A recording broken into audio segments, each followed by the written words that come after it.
الحمد لله رب العالمين والصلاة والسلام على سيد الأنبياء والمرسلين أما بعد أعوذ بالله من الشيطان الرجيم بسم الله الرحمن الرحيم يا أيها الذين آمنوا لا تدخلوا بيوتا غير بيوتكم حتى تستأنسوا وتسلموا على أهلها ذلكم خير لكم لعلكم تذكرون۔ ابھی سورۃ النور سے متعلق کچھ گفتگو کرنی ہے اور جو احکام اس صورت میں آئے ہیں اصلاح معاشرہ سے متعلق اس پر گفتگو کرنی ہے۔ سورۃ النور یہ بہت ہی اہم صورت ہے۔ نبی صلی اللہ علیہ وسلم نے ارشاد فرمایا کہ لوگوں تم اپنی عورتوں کو سورۃ النور سکھاؤ اور اپنے مردوں کو سورۃ المائدہ کی تعلیم دو۔ اسی طرح حضرت عمر فاروق رضی اللہ تعالی عنہ نے جو خط اپنا بھیجا اس خط میں یہ لکھا کہ تم اے لوگو سورۃ النور، سورۃ الاحزاب اور سورۃ النساء کو سیکھو۔ مسلمانوں کو یہ بات کہی انہوں نے اور یہ تاکید فرمائی۔ بہرحال سورۃ النور کے اندر اصلاح معاشرہ سے متعلق مضامین بہت اہم آئے ہیں، اس لیے مناسب ہے کہ اس کے متعلق کچھ گفتگو کی جائے۔ ابھی جو میں نے آیت پڑھی اس سے پہلے بھی بہت سے احکام آئے۔ مثلا سب سے بری چیز اور گندی چیز معاشرے کے اندر زنا ہے، اس زنا کی سزا کیا ہے یہ اس صورت میں بیان کی گئی۔ پھر اسی طرح زنا کے ثبوت کے لیے کتنے گواہوں کا ہونا ضروری ہے، شرائط بھی بہت سخت رکھے گئے ہیں اس کے لیے، اور اگر کوئی کسی پر زنا کا الزام لگائے اور ثابت نہ کر سکے تو اس تہمت لگانے والے کی سزا کیا ہے یہ بھی بیان کی گئی اور اس پر بھی مفصل گفتگو کی گئی ہے۔ اس کے بعد حضرت عائشہ رضی اللہ عنہا پر جو تو بہتان تراشی کی گئی تھی پورے ایک رکوع کے اندر، اس واقعے کو تفصیل کے ساتھ اللہ نے بیان کیا ہے۔ اسی واقعے کو واقعہ افک کہتے ہیں۔ اصل میں نبی صلی اللہ علیہ وسلم جب سفر پر جاتے، غزوے میں جاتے، تو آپ کا معمول یہ تھا کہ آپ اپنی ازواج اور بیویوں کے درمیان قرعہ اندازی کرتے، پھر جن کا نام نکلتا انہیں ساتھ لے کر جاتے۔ تو غزوہ بنی المصطلق میں جب شریک ہونے کے لیے اللہ کے نبی گئے ہیں تو آپ کے ساتھ حضرت عائشہ رضی اللہ عنہا تھیں۔ جب وہاں سے واپسی ہونے لگی تو اس موقع پر حضرت عائشہ رضی اللہ عنہا قضاء حاجت کے لیے گئی تھیں اور واپس آئیں تو انہوں نے دیکھا کہ ہار گم ہے۔ ہار عاریتاً کسی سے انہوں نے لیا ہوا تھا اور وہ ہار انہوں نے نہیں پایا بلکہ انہوں نے گم پایا اسے۔ پھر حضرت عائشہ رضی اللہ عنہا وہاں سے پھر جنگل کی طرف چلی گئیں ہار تلاش کرنے۔ اتنے میں قافلے کو کوچ کرنے کا اور روانہ ہونے کا حکم مل گیا، اور عموماً جب حضرت عائشہ رضی اللہ عنہا باہر ہوتی تو پردے اٹھے ہوئے ہوتے تھے ہودج کے، اور اندر ہوتی تو گرے ہوئے، لیکن ابھی باہر تھیں اور پردے بھی گرے ہوئے تھے۔ تو جن لوگوں نے ان کے ہودج کو اٹھا کر اونٹ پر باندھا انہوں نے یہ خیال کیا کہ حضرت عائشہ اندر ہی ہیں۔ وجہ اس کی یہ کہ بالکل ہلکی پھلکی بدن کی تھیں، عمر بھی کم تھی، انہیں احساس نہیں ہوا، اور دوسری چیز کہ اٹھانے والے بھی کئی ہوتے ہیں بس ایک نہیں، اس وجہ سے بھی انہیں اس کا احساس نہیں ہوا اور انہوں نے یہ سمجھا کہ اندر ہی ہوگی۔ حضرت عائشہ جب واپس آتی ہیں تو دیکھتی ہیں وہاں پر کہ یہاں تو بالکل ہو کا عالم بنا ہوا ہے، ابھی تو ایک کائنات یہاں بسی ہوئی تھی اور ابھی کوئی بھی نہیں ہے، بالکل ہو کا عالم ہے۔ تو حضرت عائشہ رضی اللہ عنہا ادھر ادھر جانے کے بجائے اور گھبرانے کے بجائے اسی جگہ بیٹھ گئیں کہ اگلے مقام پر جب اللہ کے نبی ٹھہریں گے تو وہاں جب مجھے نہیں پائیں گے تو آپ علیہ السلام یہاں آئیں گے یا کسی کو بھیجیں گے۔ تو وہیں بیٹھ گئیں، بیٹھے بیٹھے حضرت عائشہ کو وہیں نیند آ گئی، سو گئیں۔ اور قافلہ جب روانہ ہوتا ہے تو اس کے پیچھے بھی کچھ زیادہ فاصلے کے ساتھ کچھ لوگ ہوتے ہیں یا کوئی دستہ ہوتا ہے، اس کی ذمہ داری یہ ہوتی ہے کہ وہ پیچھے سے دیکھتے ہوئے آئے، قافلے کی کوئی چیز جہاں پر پڑاؤ ڈالا قافلے نے، کوئی چیز چھوٹ گئی ہو، کوئی چیز گر گئی ہو تو اس کو اٹھائے اور اس کو رکھ لے، تو یہ اس کا کام ہوتا ہے۔ بہرحال اس کام کے لیے حضرت صفوان رضی اللہ عنہ، صفوان ابن معطل رضی اللہ عنہ مأمور تھے۔ پھر حضرت صفوان جب وہاں پہنچے ہیں تو اس وقت پیچھے سے وہاں تک جہاں سے قافلہ نکلا تھا، حضرت عائشہ جہاں سوئی ہوئی تھی تو اس وقت تک حضرت عائشہ سو رہی تھی اور صبح کی روشنی اس وقت تک کچھ ہو چکی تھی۔ تو حضرت صفوان نے دور سے دیکھا کہ کوئی سو رہا ہے، پھر قریب آئے تو چونکہ پردے کے حکم کے نازل ہونے سے پہلے حضرت عائشہ کو وہ دیکھ چکے تھے تو دیکھ کر پہچان گئے کہ یہ اللہ کے نبی کی زوجہ ابو بکر صدیق کی بیٹی عائشہ صدیقہ رضی اللہ عنہا ہے۔ تو انہوں نے بے ساختہ انا للہ و انا الیہ راجعون پڑھا۔ جب یہ آواز حضرت عائشہ نے سنی تو حضرت عائشہ فوراً اٹھ گئیں، ان کی آنکھ کھلی اور فوراً انہوں نے اپنے کو سنبھالا اور پردہ کیا۔ پھر حضرت صفوان نے ان سے کچھ نہیں کہا، نہ حضرت عائشہ نے کچھ کہا۔ حضرت صفوان نے اپنی اونٹنی ان کے قریب کر دی، حضرت عائشہ اس اونٹنی پر بیٹھ گئی، پھر حضرت صفوان اس کی نکیل پکڑ کر لے چلے، اور پھر اگلے دوپہر کے وقت جہاں پر قافلہ رکا ہوا تھا، اللہ کے نبی بھی ساتھ تھے، وہاں پہنچے ہیں اور اس قافلے میں ملے۔ تو بہرحال اس میں کچھ منافقین بھی تھے، عبداللہ ابن ابی اور اس کے کچھ لوگ بھی تھے۔ تو ان لوگوں نے واہی تباہی بولنا شروع کیا اور الزام تراشی شروع کی کہ دیکھو صفوان کے ساتھ عائشہ آ رہی ہیں، اور طرح طرح کے بکواس انہوں نے کیے۔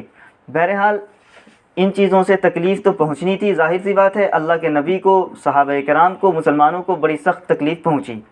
پھر صورتحال یہ ہوئی، سب لوگ تکلیف میں تھے، اور صرف منافقین ہی اس میں نہیں بلکہ کچھ سیدھے سادھے بھولے بھالے مسلمان بھی اس پروپیگنڈے میں شریک ہو گئے۔ 3 صحابی کا نام اس میں آتا ہے، ایک تو اسلامی شاعر حضرت حسان بن ثابت رضی اللہ تعالی عنہ تھے، اور ایک حضرت مصطح رضی اللہ عنہ تھے۔ یہ حضرت ابو بکر صدیق رضی اللہ عنہ کے قریبی رشتہ دار بھی تھے، اور ایک خاتون حضرت حمنہ بنت جحش رضی اللہ عنہ تھیں۔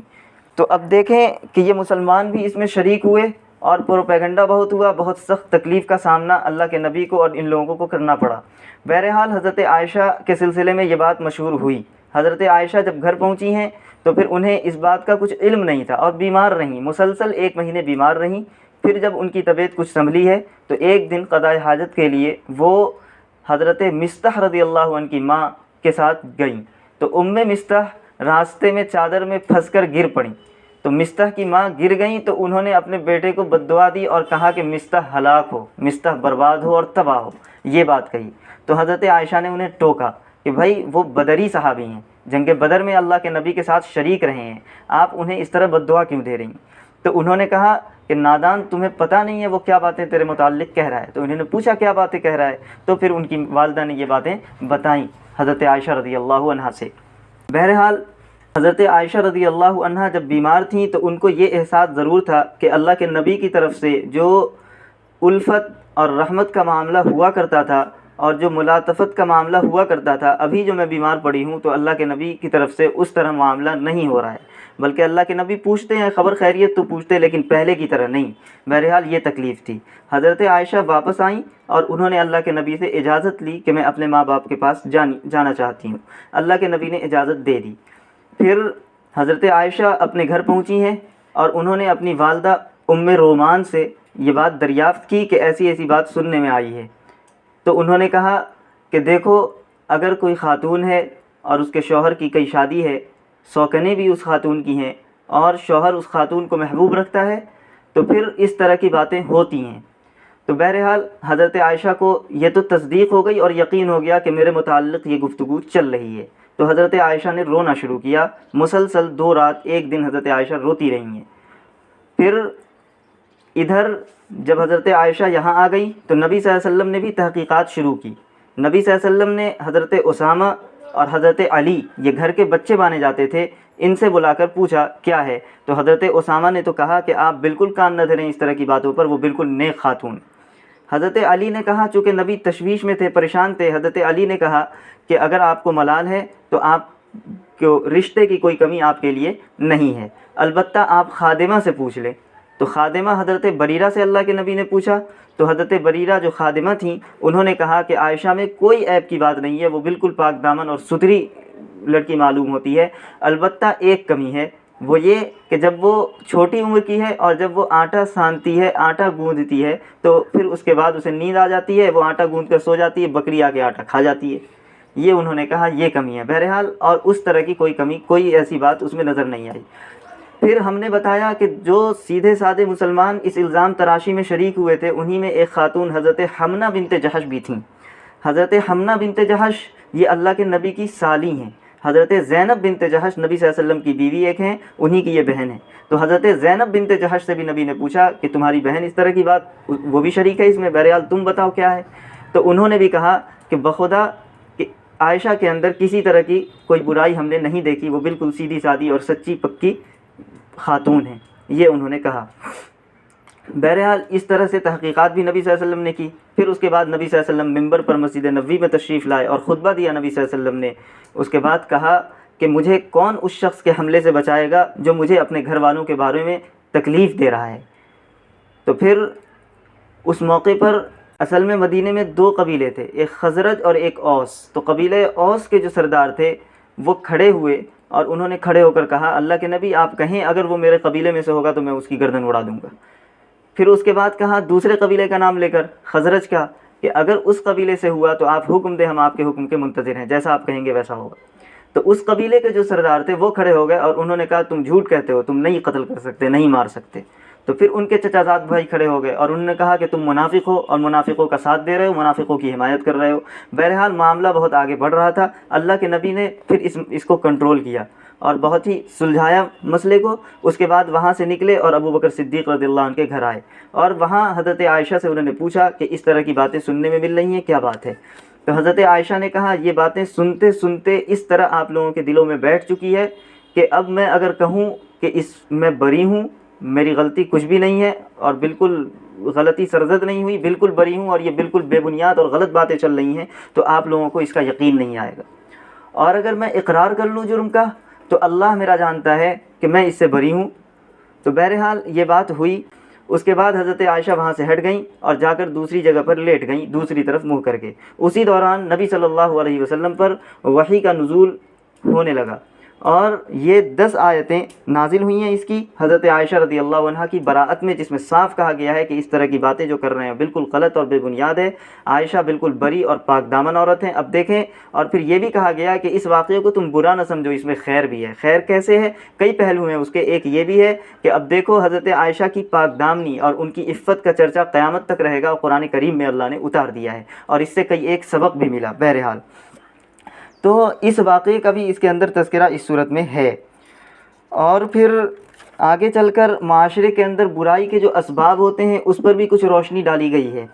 مثلاً کسی کے گھر میں بغیر اجازت کے داخل ہو جانا، یہ بھی ایک بڑا سبب ہے معاشرے کے اندر تباہی کا اور معاشرے کے اندر فساد کا۔ بغیر اجازت دوسرے کے گھر میں داخل ہونا، کون کس طرح ہے، کس حالت میں ہے، کس پر نظر پڑے، پھر برائی کی راہ کھلے، تو یہ سب چیزیں بہرحال ان سے احتیاط کرنا چاہیے۔ تو وہی آیت جو میں نے تلاوت کی، یا ایھا الذین آمنوا، اے ایمان والو، لا تدخلوا بیوتا غیر بیوتکم، تم اپنے گھروں کے علاوہ کسی دوسرے گھروں میں داخل مت ہو، حتی تستأنسوا، یہاں تک کہ اجازت لے لو اور مانوس ہو جاؤ، وتسلموا علی اہلھا، اور ان گھر والوں کو سلام کر لو۔ یعنی 2 حکم، ایک تو اجازت لے لو، دوسرے سلام کر لو، اس کے بعد ہی جب اجازت ملے تو داخل ہونا ہے۔ ذالکم خیر لکم لعلکم تذکرون، اسی میں تمہارے لیے بھلائی ہے تاکہ تم سمجھو اور نصیحت حاصل کرو۔ اب دیکھیں، بغیر اجازت کے ہم گھر میں داخل ہوں، گھر کئی قسم کے ہوتے ہیں۔ ایک تو وہ گھر ہے کہ جس میں خود انسان اکیلے رہتا ہے، تو اس میں تو اجازت لینے کا کوئی مسئلہ ہی نہیں ہے۔ اور ایک وہ گھر ہے جس میں انسان ہے اور انسان کی بیوی ہے مثلا، تو اس میں بھی اجازت لینا کوئی ضروری نہیں ہے، بلکہ مستحب ہے کہ اجازت لے لے۔ جیسے عبداللہ ابن مسعود رضی اللہ عنہ کے بارے میں ان کی اہلیہ کہتی ہیں جب وہ گھر آتے تو یا تو جوتے وغیرہ کی آواز یا پھر کھنکھنانے کی آواز وہ نکالتے تاکہ یہ سمجھ جائیں کہ آ رہے ہیں۔ بہرحال ایک گھر وہ ہے جس میں اور بھی لوگ رہتے ہیں انسان کے ساتھ، تو ان گھروں کے بارے میں یہ حکم دیا جا رہا ہے کہ اجازت لیے بغیر داخل نہیں ہونا ہے۔ اپنا گھر ہے پھر بھی اجازت لے کے ہی اس میں آنا ہے، مطلب جس گھر میں انسان رہ رہا ہے اس کے ساتھ محارم غیر محارم اور بھی ہیں، تو پھر ایسے ہی کسی روم میں ڈائریکٹ داخل نہیں ہونا ہے، بلکہ اجازت لے کے اطلاع دے کر تب داخل ہونا ہے۔ اور دوسروں کا گھر اگر ہے تو وہاں تو بہرحال اجازت دیے بغیر ہونا ہی نہیں، یہ بالکل گناہ کی چیز ہے۔ تو اسی کو کہا دوسروں کے گھر اگر ہیں تو اجازت بھی لینا ہے اور سلام بھی کرنا ہے، پھر داخل ہونا ہے۔ اب دیکھیں، اگر اجازت نہ لی جائے تو پھر اس میں کتنی خرابیاں ہیں اور کیا مصالح اور کیا مصلحتیں ہیں اجازت لینے کے اندر۔ تو ہم دیکھتے ہیں کہ قرآن کریم میں جب اللہ رہائش کا ذکر کرتے ہیں، سورہ نحل آیت نمبر 80 کے اندر اللہ ذکر کرتے ہیں جعل لکم من بیوتکم سکنا، تمہارے گھر کو ہم نے سکون کی چیز تمہارے لیے بنایا ہے۔ اب اگر کوئی شخص بغیر اجازت کے داخل ہو تو جو مقصد ہے گھر کا سکون، اس میں خلل پڑے گا کہ کوئی اچانک سے داخل ہو گیا تو اب جس طرح سکون کے ساتھ انسان رہ رہا ہے، اگر اچانک سے ایسی کوئی داخل ہوتا رہے تو وہ سکون فوت ہوتا ہے، مقصد فوت ہوتا ہے۔ تو بہرحال اجازت کا حکم دیا۔ دوسری مصلحت یہ ہے کہ کوئی آ رہا ہے تو اب دیکھیں اگر وہ اجازت لیے بغیر آ جائے گھر میں تو اب پھر انسان بالکل اس کو سر پر مسلط سمجھے گا اور اس سے نہ گفتگو صحیح سے کرے گا، نہ اس کے دل میں اس کی طرف سے کوئی خیر خواہی کا جذبہ آئے گا۔ ہاں اگر طریقے کے مطابق آئے، اجازت لے کر، وقت لے کر آئے، مناسب وقت میں آئے، تو پھر انسان اس کی بات بھی سنے گا اور اس کے ساتھ خیر خواہی کا جذبہ بھی ہوگا اور جو کچھ اس کی ضرورت ہوگی اسے پوری بھی کرے گا۔ بہرحال ایک مصلحت اس میں یہ بھی ہے کہ فواحش اور بے حیائی کی روک تھام، اگر بغیر اجازت کے داخل ہو تو محارم غیر محارم پر نظر بھی پڑیں گی اور اس سے بے حیائی کے دروازے بھی کھلیں گے۔ اور ایک مصلحت اس میں یہ ہے کہ بھائی انسان اپنے گھر کے اندر ہے تو بسا اوقات انسان کچھ راز کے کام کر رہا ہوتا ہے، اپنے گھر کے اندر ہے، ایسے کام کر رہا ہوتا ہے کہ انسان نہیں چاہتا ہے کہ دوسرے لوگ اس پر مطلع ہوں اور دوسروں کو یہ معلوم ہو سکے ہم کر کیا رہے ہیں۔ تو اب اگر اس میں اچانک سے کوئی داخل ہوگا تو اب زبردستی راز پر مطلع ہونے کے مرادف ہے یہ چیز کہ انسان اچانک سے بغیر اجازت داخل ہو جائے گھر میں۔ تو اب دیکھیں کہ زبردستی راز کی بات پر مطلع ہونے کی فکر بھی گناہ کی چیز ہے، تو اب زبردستی راز کی بات پر مطلع ہونا، بغیر اجازت کے داخل ہو جانا اور ایسی چیزیں دیکھ لینا جو انسان چھپانا چاہتا ہے، ظاہر نہیں کرنا چاہتا، تو یہ تو اور بڑی گناہ کی چیز ہوگی۔ اب یہیں پر ایک مسئلہ یہ بھی سمجھیں کہ اجازت لے کر گھر میں جس طرح داخل ہونا ہے اور گھر میں داخل ہونے کے جو قواعد اور اصول ہیں، اسی طرح آج کل جو فون کے ذریعے گفتگو ہوتی ہے اس کے بھی اصول ہیں۔ ایسے ہی وقت بے وقت کسی کو فون کر دیا یہ بھی درست نہیں، انسان کچھ کام کر رہا ہے، بلکہ ہمیں احتیاط کرنی چاہیے اور جو وقت ہے مناسب، ہم سمجھیں کہ یہ مناسب وقت ہے، اس کے کسی مشغولیت کا وقت نہیں ہے جسے ہم فون کر رہے ہیں، تو پھر اس کو فون کریں۔ اگر لمبی بات کرنی ہو تو پھر یہ بھی کہہ دیں کہ ہمیں بات کرنی ہے اتنی دیر۔ بہرحال یہ اصل طریقہ ہے، ورنہ بہت سے لوگ فون بھی کرتے ہیں اور نام بھی نہیں بتاتے، ان سے نام پوچھیے تو بھائی پہچانو، ایک کام تو نہیں ہے انسان کو اس کے پہچاننے کا، تو یہ طریقہ انتہائی سنگین اور غلط ہے۔ اب دیکھیں اسی طرح گھر میں داخل ہونے کے بھی آداب ہیں، اجازت لے کے داخل ہونا ہے، اور اجازت جو لینا ہے اس کے لیے لفظ اللہ نے استعمال کیا ہے حتی تستأنسوا، یہاں تک کہ تم مانوس ہو جاؤ۔ یہ نہیں کہ صرف اجازت لو، پتہ چلا اجازت لینے کا مقصد وہ انسیت حاصل کرنا ہے کہ اس سے انسیت ہو جائے پھر اندر داخل ہو، تو ظاہر سی بات ہے جب قواعد کے مطابق اور اصول کے مطابق جب داخل ہوگا تب تو یہ انسیت کی بات ہوگی اور پھر وہ ملاقات اس کی خوشگوار ہوگی۔ علی بن عاصم واسطی ایک بڑے محدث ہیں، خطیب بغدادی نے اپنی جامع کے اندر یہ بات لکھی ہے کہ علی بن عاصم واسطی یہ بڑے محدث ہیں، وہ حضرت مغیرہ ابن شعبہ رضی اللہ عنہ سے ملنے گئے بصرہ۔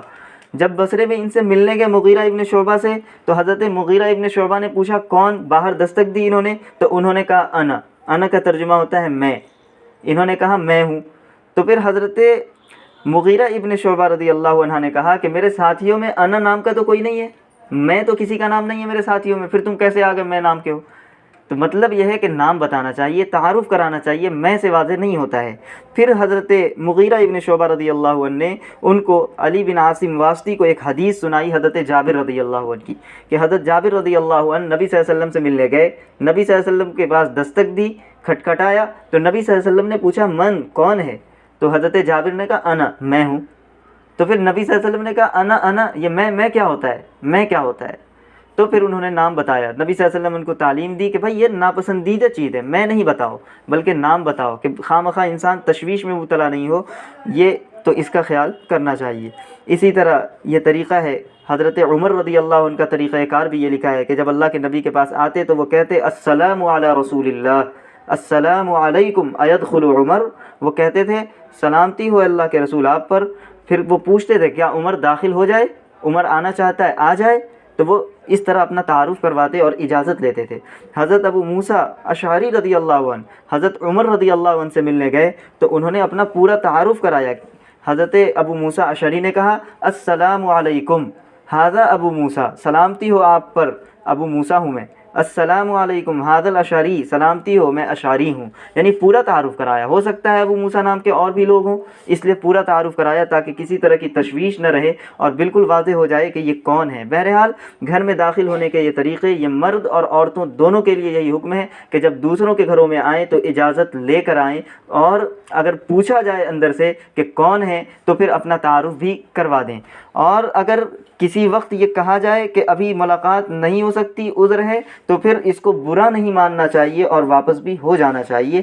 کوئی ضروری کام انسان کر رہا ہو، کوئی ایسی مشغولیت ہو جس پر آپ کو اطلاع دینا نہیں چاہتا ہو، اس لیے اس نے یہ کہا، تو اس کے لیے بھی یہ آیت اللہ نے کی وَإِن قِيلَ لَكُمُ ارْجِعُوا فَارْجِعُوا هُوَ أَزْكَىٰ لَكُمْ، اور اگر تم سے کہا جائے کہ ابھی چلے جاؤ واپس، ابھی ملاقات نہیں ہوگی، فَارْجِعُوا تو لوٹ جایا کرو، هُوَ أَزْكَىٰ لَكُمْ یہی تمہارے لیے زیادہ صفائی کی بات ہے، وَاللَّهُ بِمَا تَعْمَلُونَ عَلِيمٌ اور جو کچھ تم کرتے ہو اللہ اس سے پوری طرح باخبر ہے۔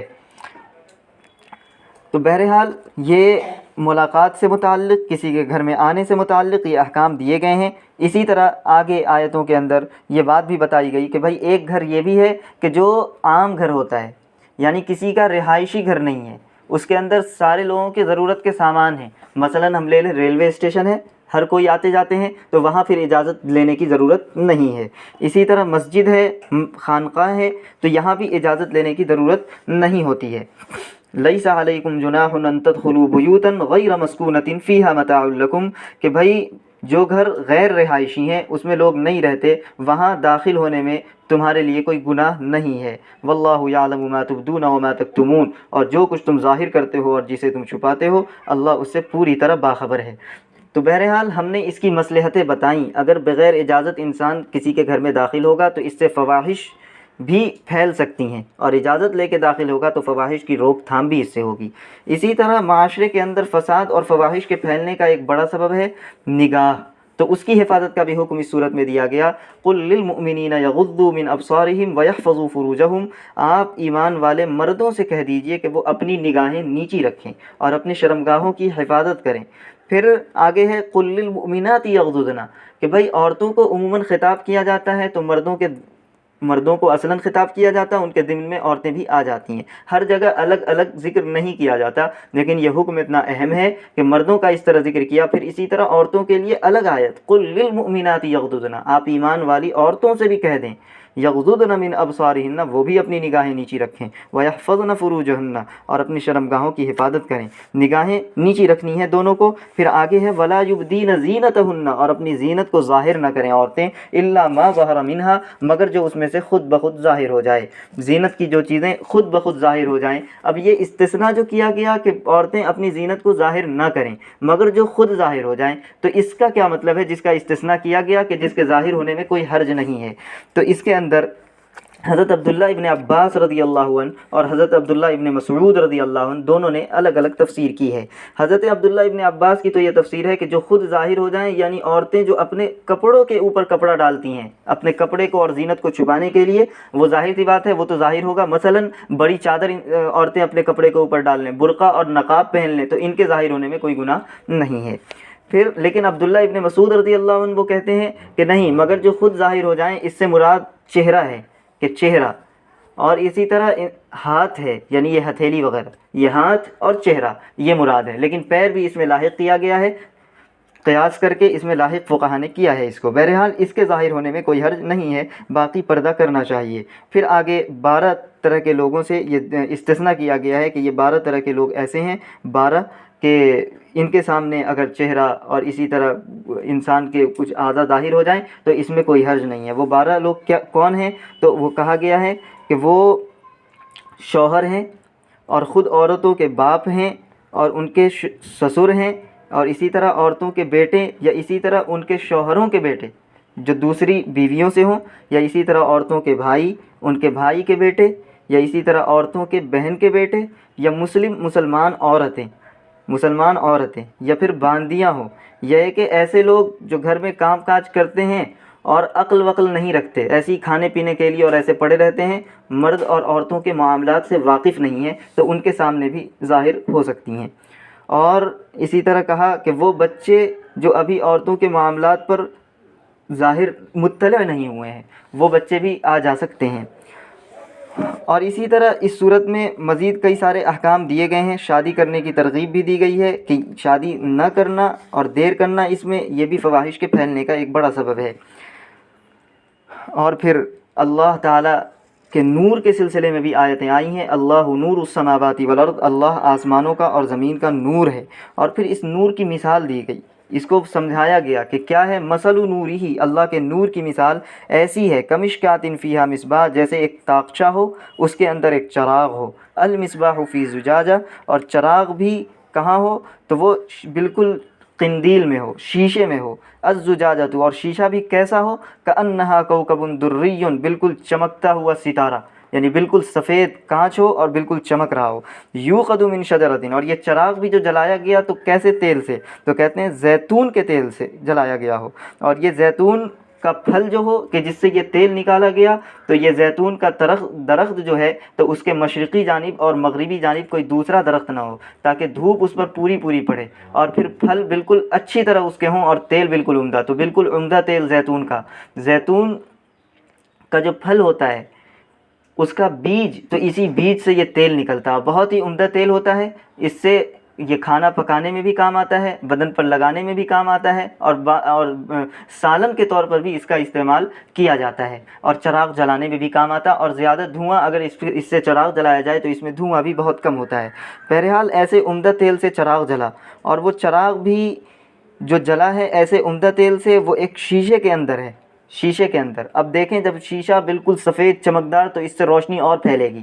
اور پھر یہ شیشہ ایسی نہیں کہیں پر رکھا ہوا ہے، بلکہ وہ قندیل ایک طاق میں رکھی ہوئی ہے. اب جب طاق کے اندر وہ رکھی ہوئی ہے تو اب 3 طرف سے وہ پیک ہے اور ایک طرف سے کھلا ہوا ہے، تو ساری روشنی سمیٹ کر ایک طرف آئے گی، اس سے مزید روشنی بڑھے گی. تو بہرحال یہ اللہ کا نور یہ ایسا ہے، ایسی ہی مومن کا دل ہے کہ ان کے اندر ایمان کے قبول کرنے کی صلاحیت ہوتی ہے. پھر جب حق بات ان کے سامنے آتی ہے تو بالکل اس کی طرف مائل ہو جاتے ہیں اور اس کو فوراً وہ قبول کرتے ہیں. اس کو قبول کرنے کے لیے گویا ان کا دل مچل رہا ہوتا ہے، اور وہ اس حق بات کو بالکل قبول کر لیتے ہیں. تو یہ باتیں بیان کی گئی ہیں. اور مسجدوں کا تذکرہ بھی آیا کہ مسجد کے اندر اللہ کے جو نیک بندے ہوتے ہیں، مرد حضرات، وہ مسجد کے اندر عبادت کرتے ہیں. تجارت اور دنیاوی مشغولیات اور کام ان کو کچھ متاثر نہیں کرتی. اور پھر آپ دیکھیں کہ تسبیح و تحلیل انسان کو اس طرح بھی خطاب کیا گیا ہے کہ دیکھو جو پرند ہیں یہ سب کے سب اللہ کی تسبیح اور حمد و ثنا میں لگے ہوئے ہیں، اور جبکہ اللہ نے ان سے زیادہ نعمتیں تمہیں فراہم کی، عقل کامل تم کو دیا، پھر بھی تم ان سے غفلت برت رہے ہو اور اسلام کو قبول نہیں کرتے. کافروں کو یہ کہہ کر بھی اس کے اندر خطاب کیا گیا ہے. بہرحال اور ایک بہت ہی جامع آیت اس کے اندر یہ بھی آئی ہے کہ بھئی یا ایھا الذین آمنوا لیستأذنکم الذین ملکت ایمانکم والذین لم یبلغوا الحلم منکم 3 مرات. کہ بھئی دیکھیں کہ یہ جو گھر کے اندر داخل ہونے کا حکم تھا، تو کچھ لوگ ہوتے ہیں بار بار ان کا آنا جانا لگا رہتا ہے. وہ اگر بار بار اجازت لیں تو اجازت دینے والے بھی اس سے غصہ جائیں گے اور اکتائیں گے. تو ان کے لیے بھی یہ حکم ہے کہ بھئی 3 وقت میں تو کوئی بھی بغیر اجازت کے داخل نہیں ہو سکتا ہے. 3 وقت کیا ہے؟ ایک تو رات میں عشاء بعد کا وقت، یہ سونے کا وقت ہوتا ہے. ایک دوپہر میں سونے کا وقت، اور ایک صبح فجر سے پہلے کا وقت. اس وقت میں کوئی بھی 3 مرات ان 3 وقتوں کے اندر تو داخل نہ ہو. البتہ ان 3 وقتوں کے علاوہ میں کہ جو بچے ہیں وہ آ جا سکتے ہیں. اسی طرح جو کام کاج کے لیے بھی بار بار آنا جانا جن کا ہوتا ہے، جو گھر کے افراد ہیں، وہ آ جا سکتے ہیں. اور ایک آیت ہے وَمَن يُطِعِ اللَّهَ وَرَسُولَهُ وَيَخْشَ اللَّهَ وَيَتَّقْهِ فَأُولَٰئِكَ هُمُ الْفَائِزُونَ. جو کوئی اللہ کی اطاعت اور اس کے رسول کی اطاعت کرے گا اور اللہ کا خوف کھائے گا، اللہ سے ڈرے گا، تو یہی لوگ کامیاب ہیں. اب دیکھیں یہ بہت ہی جامع آیت ہے. حضرت عمر فاروق رضی اللہ عنہ مسجد نبوی میں بیٹھے ہوئے تھے. ایک کافر آیا اور وہ اس نے اسلام قبول کیا، کلمہ پڑھا لا الہ الا اللہ محمد الرسول اللہ، اسلام قبول کیا. حضرت عمر فاروق رضی اللہ عنہ نے پوچھا کوئی خاص سبب اسلام قبول کرنے کا؟ اس نے کہا ہاں. کیا ہے بھائی وہ خاص سبب؟ تو انہوں نے یہی آیت پڑھی وَمَن يُطِعِ اللَّهَ وَرَسُولَهُ وَيَخْشَ اللَّهَ، کہ ہم نے بہت سی کتابیں پڑھی، انجیل، تورات وغیرہ، کسی کتاب میں اس طرح کی جامع آیت ہم کو نہیں ملی. وَمَن يُطِعِ اللَّهَ، اللہ کی اطاعت کا حکم دیا گیا ہے کہ بھائی جو فرائض ہیں ان کو بالکل ادا کرنا ہی کرنا ہے. رسول کی اطاعت کا حکم دیا گیا ہے کہ جو سنت ہیں اس کی پیروی ہمیں کرنی ہے. اللہ سے ڈرتے رہنا ہے، اور اس سے کہ مطلب ماضی میں جو غلطیاں ہوئی ہیں ان سے بھی ڈرنا ہے، اور وَيَتَّقِهِ اس سے ڈرنا ہے، اور اس کی مخالفت سے بچنا ہے، اس کی مخالفت بھی نہیں کرنا ہے. بہرحال یہ اس آیت کے اندر یہ باتیں بیان کی گئی ہیں. اور نظر کی جو حفاظت کا حکم دیا گیا ہے، تو نظر کی حفاظت کے سلسلے میں طبرانی کی ایک روایت حضرت ابن مسعود کی ذکر کر دوں. حضرت ابن مسعود رضی اللہ عنہ سے روایت ہے، وہ کہتے ہیں اللہ کے نبی صلی اللہ علیہ وسلم نے فرمایا النظر سهم من سهام ابلیس مسموم من ترکها مخافتی ابدلته ایمانا یجد حلاوته فی قلبه، کہ نظر یہ شیطان کے تیروں میں سے زہر آلود تیر ہے. نظر شیطان کے تیروں میں سے زہر آلود تیر ہے. جس نے اس کو چھوڑ دیا، یعنی دل کا تقاضا ہو رہا ہے پھر بھی نظر ہٹائی ہے، نظر کو پھیرا ہے انسان، کیوں؟ میرے ڈر سے، اللہ کے ڈر سے. ابدلتہ، تو میں اس کو بدلے میں ایمان عطا کروں گا. اب وہ ایمان اتنا پختہ ہوگا کہ یجد حلاوتہ فی قلبہ، انسان اپنے دل کے اندر اس ایمان کی حلاوت اور اس کی شیرینی محسوس کرے گا. تو اب دیکھیں قرآن کی آیات بہت جامع ہوتی ہیں. مختصر میں بس ذکر کر رہا ہوں, کچھ اشارات ہیں آیت میں, کچھ اہم چیزیں تھیں وہ بھی ہم نے ذکر کی. آیت اس میں آ رہی ہے وَآتُوهُم مِّن مَّالِ اللَّهِ الَّذِي آتَاكُمْ وَلَا تُكْرِهُوا فَتَيَاتِكُمْ عَلَى الْبِغَاءِ إِنْ أَرَدْنَ تَحَصُّنًا لِتَبْتَغُوا أَرَضَ الْحَيَاةِ الدُّنْيَا وَمَنْ يُكْرِهُنَّ فَإِنَّ اللَّهَ مِنْ بَعْدِ إِكْرَاهِهِنَّ غَفُورٌ رَحِيمٌ. بلکہ پیچھے یہ آیت آئی جہاں پر نکاح کرانے کا حکم دیا گیا ہے, وہیں پر اب دیکھیں وہاں پر یہ بات کہی گئی کہ بھائی اللہ نے جو مال تم کو دیا ہے اس مال میں سے تم ان غلام باندیوں کو دو. اللہ نے جو مال تم کو دیا ہے اس مال میں سے تم غلام باندیوں کو دو. تو اب دیکھیں یہاں پر یہ حکم تو دیا گیا اصل میں خرچ کرو, انفاق, جو ضرورت مند ہیں ان کو دو. لیکن اسی سے کیا مطلب, قرآن کریم کی چھوٹی سی آیت لیکن کس طرح کے اصول اس سے ظاہر ہو رہے ہیں. دیکھیں یہ سرمایہ, یہ نظام جو ہے معیشت کا نظام, اس میں دنیا کے اندر رائج اصل میں دو نظام ہیں. اصل میں یہ اس طرح غور و فکر اور تحقیق اور علم کا دور ہے کہ اس میں ایک چھوٹا سے چھوٹا مسئلہ بھی تحقیق ہوتے ہوتے ایک فن کی شکل اختیار کر لیتا ہے. تو اسی طرح بہت سے فنون ہیں, ان میں بہت پھیلاؤ رکھنے والا فن یہ فن معاشیات. اب فن معیشت کے اندر جو ہے, معیشت میں اصل میں جو متعارف نظریے ہیں وہ دو نظریے ہیں. ایک تو نظریہ ہے کیپٹلزم کا اور ایک ہے کمیونزم کا, جس کو سوشلزم بھی کہتے ہیں, جس کو ہم اپنے الفاظ میں سرمایہ دارانہ نظام کہہ سکتے ہیں اور ایک دوسرے کو اشتراکیت کا نظام کہہ سکتے ہیں. اب دیکھیں ان دونوں نظام کا جائزہ لیں. پھر شریعت نے ان دونوں نظام کو رد کیا ہے. قرآن کی اس آیت سے جو اصول نکل رہے ہیں تو وہ ان دونوں نظام کو رد کرتی ہے. کیا ہے سرمایہ دارانہ نظام کی حقیقت؟ یہ تو اصل میں آزاد ملکیت کا حق دیتا ہے سرمایہ دارانہ نظام, کہ بھائی کسی کو کوئی روک ٹوک کی اجازت نہیں, انسان کی اپنی ملکیت ہے, وہ جیسے چاہے جس طرح چاہے کرے, پوری کی پوری ملکیت اسی کی ہے. یہ سرمایہ دارانہ نظام کی حقیقت ہے. اب دیکھیں اس کا بھی رد کیا ہے اس آیت کے اندر. اور آپ دیکھیں حضرت شعیب علیہ السلام کی قوم نے بھی یہی بات کہی تھی. حضرت شعیب نے جب اپنی قوم کی فہمائش کی, سمجھایا, تو ان کی قوم نے کہا تھا او ان نفعل فی اموالنا ما نشاء, کہ ہم اپنے مالوں میں جس طرح چاہیں گے تصرف کریں گے, یہ مال ہمارا ہے, ہماری ملکیت ہے. تو بہرحال یہ ان کی ہٹ دھرمی تھی حضرت شعیب علیہ السلام کی قوم کی, تو اس کو بھی بالکل اس کا رد کیا گیا ہے. اور پھر دیکھیں کہ اس کے نتیجے میں حضرت شعیب علیہ السلام کی قوم پر عذاب آیا ہے. تو یہ سرمایہ دارانہ نظام. اور ایک دوسرا نظام وہ اشتراکیت کا نظام ہے. یہ اشتراکیت کا جو نظام ہے تو یہ کسی کو کسی چیز پر ملکیت کا حق نہیں دیتا, بلکہ ہر چیز کو تمام انسانوں میں مشترک اور سب کو اس سے فائدہ اٹھانے کا یکساں حقدار قرار دیتا ہے, کہ سب کے سب لوگ اس سے فائدہ اٹھانے کے یکساں اور بالکل برابر کے حقدار ہیں. اور اصل جو ہے وہ نظریہ اشتراکیت کی اصل وہ یہی ہے جو ابھی میں نے بتائی, مگر یہ چیز قابل عمل ہے ہی نہیں, ناقابل عمل چیز ہے, اس پر کوئی نظام چلا ہی نہیں جا سکتا. یہ جو اصل ہے نظریہ اشتراکیت کی, اس کے مطابق کوئی نظام نہیں چلایا جا سکتا کہ بھائی سب کے سب لوگ اس سے فائدہ اٹھائیں اور سب کو تمام یکساں حق ہے بالکل ایک چیز کے اندر, کسی کا کوئی خاص یہ نہیں. تو یہ کوئی نظام اس سے نہیں چل سکتا. تو پھر جب اس کی غیر معقولیت اس طرح واضح ہو رہی ہے تو پھر کچھ اشیاء کو ملکیت کے لیے مستثنی بھی کیا ہے اور الگ بھی کیا ہے. بہرحال یہ دونوں نظام ہیں.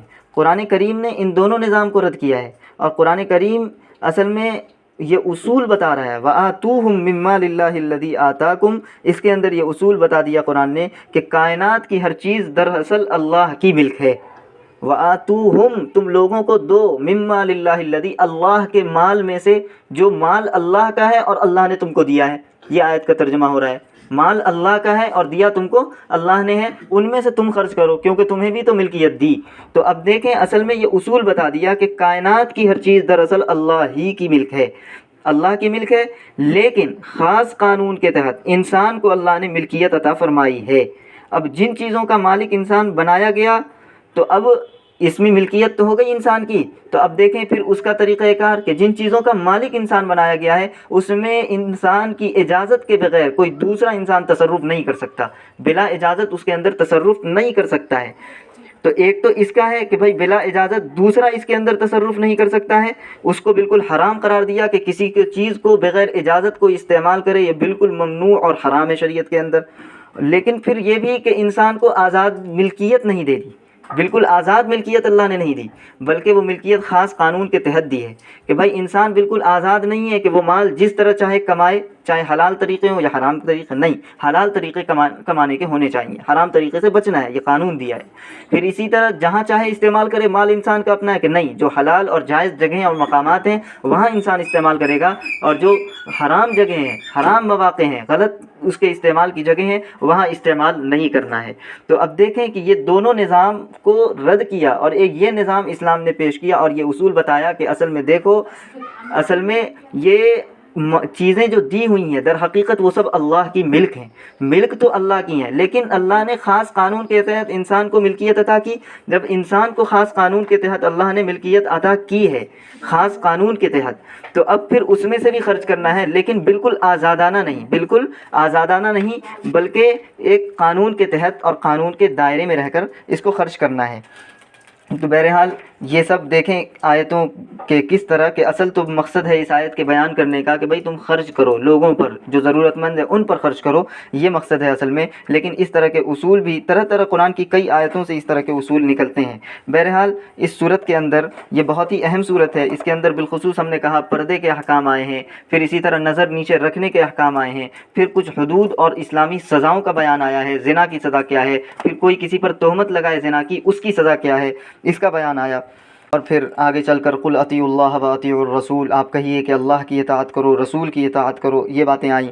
پھر انسان بہت سی مرتبہ معذور انسان ہوتا ہے، اس کو وہ ساتھ میں بیٹھ کر کھانا وانا نہیں کھاتا، اور اسے یہ احساس ہوتا ہے کہ بھائی ہم مثلاً کوئی نابینا ہے تو اسے یہ احساس ہوتا ہے کہ ساتھ بیٹھ کر کھائیں گے تو ہمیں پتہ نہیں چلے گا، ہم کوئی اچھی چیز ہے اسے اٹھا لیں گے، دکھ تو نہیں رہا ہے، اور کوئی چیز رہ جائے گی تو اس سے اسے شرمندگی محسوس ہوتی ہے اور ساتھ کھانے سے کتراتا ہے۔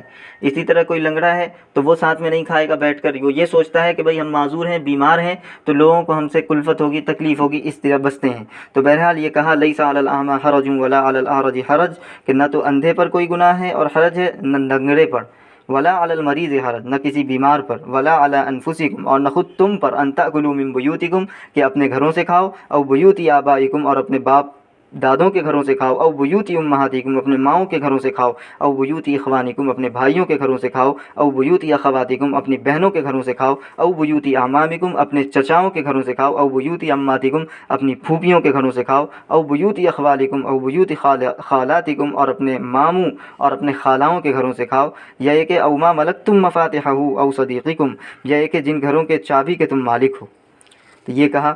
اب دیکھیں یہ رشتے ایسے قریبی رشتے ہیں، اب اس کے اندر کہ بھئی بغیر انسان جا رہا ہے اور وہاں بالکل آسانی کے ساتھ کھا پی بھی سکتا ہے ان گھروں میں جا کر، کیونکہ قربت اتنی ہے اس رشتے کے اندر، اس رشتے کے اندر قربت اتنی ہے۔ تو بہرحال شریعت تو اتنا قریبی بتا رہا ہے ان رشتوں کو، اپنے بھائی بہنوں کا رشتہ، چچا کا رشتہ، پھوپھی کا رشتہ، ماموں کا رشتہ، خالو کا رشتہ، تو یہ سب رشتے اتنے قریبی بتا رہا ہے شریعت، تو ہمیں بھی چاہیے کہ ہم اسی کے مطابق اپنے رشتوں کو بالکل قریب رکھیں، ہم آپس میں تفرقے کی وجہ سے یا اسی طرح اور کسی بات پر آپس میں ٹوٹ پھوٹ نہ ہو، ہمیں یہ کوشش کرنی چاہیے۔ اللہ تعالی ہمیں عمل کی توفیق عطا فرمائے۔ اور یہ صورت ہم نے جیسا کہ بتایا کہ بالخصوص اس صورت کے بارے میں یہ نبی صلی اللہ علیہ وسلم نے کہا کہ بھائی عورتوں کو یہ صورت سکھاؤ، سورۃ النور، اور پھر سورۃ المائدہ اپنے مردوں کو سکھاؤ، یہ روایت ہے۔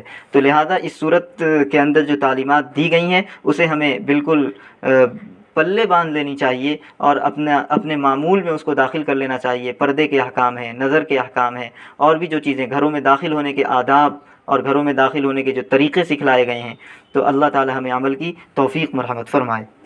الحمدللہ رب العالمین والصلاة والسلام علی سید الانبیاء والمرسلین۔ ربنا ظلمنا انفسنا وان لم تغفر لنا وترحمنا لنكونن من الخاسرین۔ ربنا اغفر لنا ولاخواننا الذين سبقونا بالایمان ولا تجعل في قلوبنا غلا للذين آمنوا ربنا انك رؤوف رحیم۔ یا اللہ ہمارے گناہوں کو معاف فرما، مولا کریم عافیت کا معاملہ فرما۔ یا اللہ رمضان کی ان ساعتوں کو یا اللہ اپنی رضا، اپنی خوشنودی کے مطابق گزارنے کی ہمیں توفیق مرحمت فرما۔ مولا کریم جو کچھ غلطیاں ہیں یا اللہ انہیں درگزر فرما، یا اللہ عافیت کا معاملہ فرما۔ مولا کریم جو لوگ ہمارے قریبی، اساتذہ، رشتہ دار یا اللہ اس دنیا سے جا چکے، سب کی مغفرت کاملہ فرما۔ مولا کریم ان سب کی مغفرت فرما۔ مولا کریم ہم سبوں کو جب تک دنیا میں رکھ ایمان و اسلام پر رکھ، جب آخری وقت آئے تو کمال ایمان کے ساتھ خاتمہ بالخیر فرما۔ یا اللہ قرآن کریم سے ہمارا رشتہ مضبوط سے مضبوط تر فرما، نبی علیہ السلام کی سنتوں پر عمل کرنے والا بنا۔ یا اللہ ہمیں دینی علوم سے بھی آراستہ فرما۔ یا اللہ ہماری ضروریات کی کفالت فرما، عافیت کا معاملہ فرما۔ وصلی اللہ تعالی علی خیر خلقہ محمد وآلہ وصحبہ اجمعین برحمتک یا ارحم الراحمین۔